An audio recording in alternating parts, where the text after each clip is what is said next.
The movie is based in the fictional town of Resemble, where people practice a rare form of art known as alchemy. Using this art, one can mold common metals like iron and cobalt into precious ones like gold. There are also people who use this art for transmutation, that is, to resurrect dead humans. However, it is not safe at all. Rumors say that if the procedure goes south, there are grave consequences. In the first scene, we are introduced to the Ulrich brothers, Edward and Alphonse, who have been self-learning alchemy from a young age. They mostly use books from their library to carry out their experiments. One day, they prepare a toy and happily show it to their mother, who congratulates them with a warm hug. However, after they leave to play, she unexpectedly passes away due to a cardiac arrest. The boys now have no one to look after them and their days start turning into desperation. So, not willing to give up on their mother, Edward comes up with an idea. He mentions that using the alchemy book, they can practice transmutation on their deceased mother and bring her back. Alphonse, who has heard rumors about the scary consequences, thinks that it is a bad idea. But when Edward reassures him that there is nothing to worry about, he agrees to help. In the next scene, the two brothers start their preparations. They gather all the ingredients as per the book and place them at the center of the transmutation circle. As soon as they begin chanting the ritual, a dangerously large amount of energy starts forming around the house, which eventually turns into a vortex. At this point, the brothers finally realize that their experiment has gone awry, but it is too late. The vortex ultimately rips their house off and destroys everything in sight. The movie then fast-forwards by 20 years. An all-grown-up Edward is chasing after a priest with a mysterious red stone. It is revealed that the magical rock is capable of performing alchemy, without the help of any ingredients. Hence, when the priest is cornered, he uses the stone to unleash stone pillars, forcing Edward to retreat. Following this, he summons several terrifying monsters from the underworld, and Edward also conjures up his magic spear, revealing that he has become a master alchemist.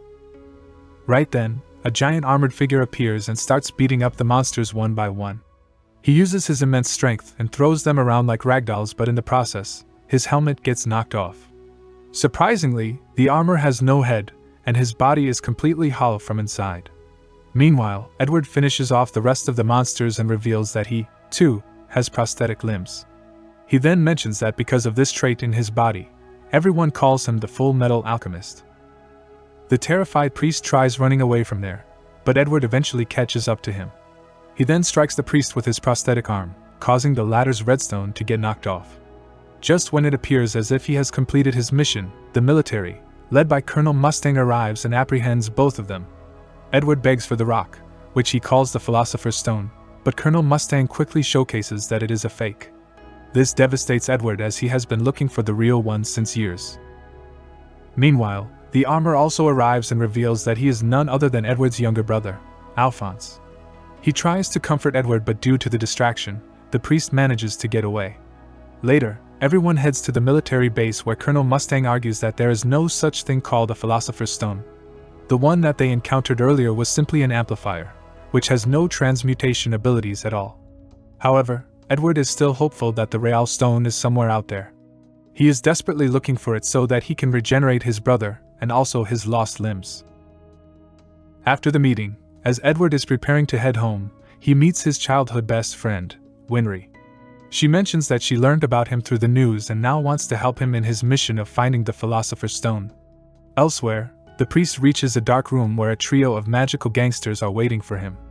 Led by the ferocious leader, Lust, the group has two other members, Envy, a tall being who can transform into anyone, and Gluttony, a fat human who has the ability to devour anything.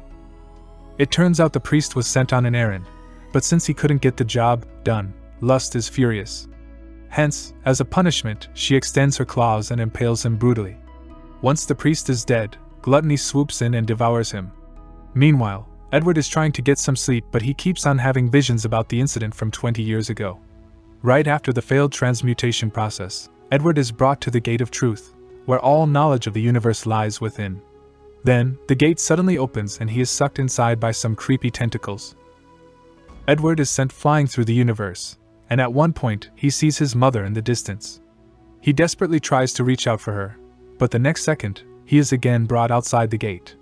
However, now, Edward has vast knowledge of alchemy and how to use it without the books.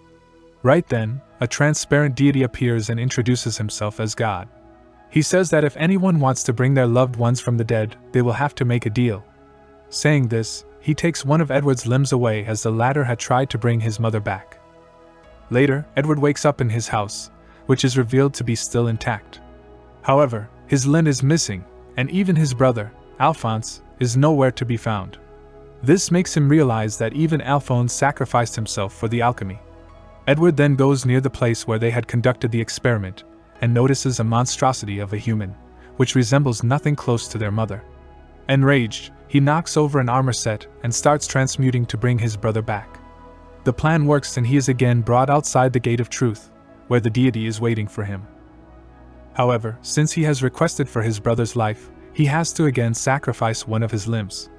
Following this, he wakes up in his bed with two of his limbs missing. His brother, Alphonse, has also been brought back to life, but only in the form of an armor. Back in the present, Colonel Mustang takes the brothers and Winry to an experienced alchemist named Tucker, hoping that he has some information on the Philosopher's Stone. Once they arrive at his mansion, Tucker shows them his inventions. He has created some hybrid organisms by fusing different animals with one another. He then reveals that some years ago, he was a prominent state alchemist working for the government, but unfortunately, all his experiments were deemed useless, and so he was kicked out. Now, he is trying his best to come up with different inventions, so that he can be reinstated back to his position. In the next scene, Tucker and Edward have a private meeting where the latter reveals his entire story and why he is after the precious stone. Tucker mentions that while he doesn't know its exact location, he will definitely help in retrieving it. Following this, Edward and Winry board a train to another city. They are attempting to meet Dr. Marco, another scientist who apparently knows about the Philosopher's Stone. Unfortunately, their first meeting is very hostile as Marco mistakes them for bad guys and points a gun at them. In response, Edward tries to calm him down but ends up knocking him out. When Marco regains consciousness, he refuses to talk about the Philosopher's Stone, saying it's for their own good. Just then, he notices something wrong and shoots at the window. It turns out the deadly woman, Lust, was spying on them all along. She slowly approaches the trio, and despite getting shot multiple times in the chest, doesn't stop. At last, she pins everyone to the wall using her extended claws, and then fatally stabs Marco. Once she leaves, Marco, using his last breaths, tells Edward that the truth about the stone's origins can be found in Laboratory 5. This is apparently a secret building that is being used by the military. Edward tries to know more about it, but sadly, Marco passes away. After the incident, Edward rushes back to Tucker's mansion, only to find that he has created a unique creature that looks like a blend of a human and a dog. Tucker then reveals that he actually sacrificed his daughter and pet dog for the sake of his experiment. Furthermore, the previous creature was made from his wife's body parts. Hearing this, Edward gets enraged and starts beating Tucker up. He almost kills the mad scientist, but fortunately, Alphonse arrives in the nick of time and stops him. After Tucker is apprehended, Edward starts going through several books in hopes of finding about Laboratory 5. However, even after weeks of research, he doesn't get a single clue. But one evening, as he is still in the library, the military general arrives there and reveals that Laboratory 5 is actually the nickname given to the military cannery that is no longer operational. Hearing this, Edward immediately summons his team and rushes there.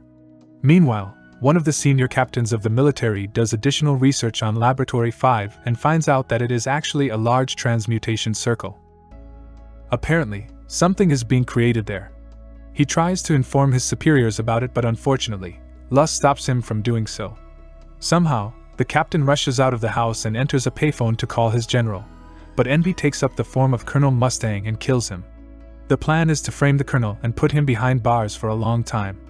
Unfortunately, the plan works as a few bystanders witness the incident and immediately report it to the authorities. Elsewhere, the mad scientist, Tucker, also escapes from captivity. In the next scene, Edward and his friends are apprehended by the military on grounds of being associated with the murderer Mustang. They are then locked inside a room, but Edward, using his quick thinking, quickly frees his group and helps them escape. Following this, they steal a vehicle and arrive at Laboratory 5 premises, where Colonel Mustang is in a standoff with another lieutenant. To everyone's surprise, he snaps his fingers and lights the lieutenant on fire. Just as it seems that Colonel Mustang has gone insane, the burning lieutenant suddenly transforms herself. It turns out it was Envy in disguise. Soon, the rest of the bad guys arrive, and Lust stabs Colonel Mustang in the abdomen, injuring him severely. Then, she flees the scene, with Edward following her closely. Soon after, Edward arrives at an abandoned room where a large transmutation circle is drawn. Before he can even make sense of the situation, the mad scientist, Tucker, shows up. He brings out a Philosopher's Stone from his pocket and reveals that these things are actually mass-produced inside this facility. In fact, it is the military that is carrying out the operation. Tucker then reveals that in order to bring back someone from the dead, a sacrifice is compulsory. So, the high-ranking military members were bringing back their loved ones at the expense of prisoners. Hearing this, Edward is taken aback and disgusted, but before he could inquire more, Lust arrives in the room and kills Tucker for revealing too much information. Here, we get to know that Lust is a homunculus, a rare but powerful breed that is artificially created using alchemy. Just then, the general, who is the mastermind behind all this, also arrives. He explains that he did all this to create an army of supernatural beings, and that Lust is one of his best warriors. He then turns on the power inside the room, revealing thousands of lifeless creatures inside their pods. After this, the general injects the Philosopher's Stone into a large tank cylinder, and when the solution enters the creature's body, they start coming to life one by one. The general is excited to see his babies finally take their first steps and goes to greet them. But to his dismay, they immediately corner him and start tearing him up. At the same time, the colonel, Alphonse, Winry and other generals also arrive at the room and team up with Edward to take down the monsters. At first, they are easily outnumbered and it appears as if they are going to be killed. But then, Colonel Mustang figures out that in order to finish off the creatures, they have to strike their heads. Using this technique, the group eventually starts making some kills. However, the creatures just keep on coming, so Edward and his team are forced outside. There, the battle continues as Lust and her goons also show up. Colonel Mustang, who is still reeling from the earlier injury, somehow manages to conjure up all his strength and unleash a deadly flame, which burns Envy and eventually kills him. After this, the colonel turns his attention to Lust, but all his attacks are futile. She keeps regenerating her body even after being critically impaled in the chest. As Edward and the colonel look in astonishment, Lust reveals that she has a Philosopher's Stone embedded within her chest. This is why she has incredible strength and healing abilities. Unfortunately for her, she reveals the exact thing she shouldn't have. Edward, Alphonse and the colonel gang up on her and unleash several attacks, and when she is distracted, the colonel rips out the stone from her chest, killing her instantly. Meanwhile, Gluttony watches all this go down from a distance. Realizing that his comrades have been killed, he sneaks out of the place quietly, unwilling to risk his own life. After the battle is finally won, Colonel Mustang hands over the Philosopher's Stone to Edward, saying he can use it to bring his brother back. The latter obliges and starts his alchemy, and the next second, he is brought next to the Gate of Truth. His brother, Alphonse, is also there in his true human form. Now, all Edward has to do is hand over the stone to the deity in exchange for his brother. However, at the last moment, he backs out. Edward no longer wants to use the evil stone for personal benefit, as he has seen how it can destroy lives. In the final scene, Edward returns back to reality and apologizes to his brother for not bringing his body back. To his surprise, Alphonse immediately forgives him, saying he doesn't want to use alchemy either. He reasons that the forbidden technique put them in this state in the first place, and it's best to refrain from the stone forever. The movie ends as the two brothers, Winry and the colonel, stare at the sun, delighted that they have reduced Earth.